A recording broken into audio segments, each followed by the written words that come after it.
Last year आपने देखा होगा कि मैंने यहाँ मालाबार स्पेनिश की बेल लगाई थी और इस साल इसका कोई नामो निशान नहीं दिखाई दे रहा, क्योंकि मालाबार स्पेनिश की एज होती है 1 या मैक्सिमम 2 साल। अब क्या हुआ कि इसके कुछ सीड्स यहाँ गिरे थे। अब ये देखिए, एक पौधा जो है अब तकरीबन 1 फीट का हो गया और यूँ ही ये गर्मियाँ आती हैं तो इसकी ग्रोथ जो है वो बहुत तेज़ हो जाती है, और स्पेशली मॉनसून पीरियड में जब बारिशें होती हैं तो इसे मैं कुछ इस तरह से ट्रेन करूँगा। इस पाइप के साथ साथ ये अंगूर की बेल के साथ साथ मैं इस साइड पे लेके जाऊँगा। इसके बहुत सारे सीड्स मैंने कलेक्ट किए हैं, मेरे पास मौजूद हैं। अब जो ज़मीन पे गिर रहे थे वो खुद ही उग रहे हैं।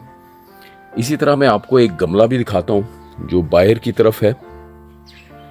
अब ये देखिए, घर के बाहर इस गमले में कुछ सीड्स गिरे होंगे। अब ये देखिए कितनी ज़्यादा तादाद में ये बीज हैं जर्मिनेट हुए, और तकरीबन ये 20 से 25 के करीब पौधे होंगे। इन्हें मैं सेपरेट कर दूंगा और लगा दूंगा डिफरेंट पॉट्स और ज़मीन में। तो इसी तरह इस गेट के पास भी एक बेल थी, इसके बीज यहाँ गिरे। अब देखिए बहुत सारे पौधे जो हैं उग रहे हैं।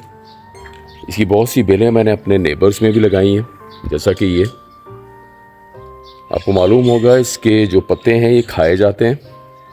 इसकी जो न्यूट्रिशन वैल्यू है वो आम जो हम पालक खाते हैं स्पिनच, उससे ज़्यादा होती है।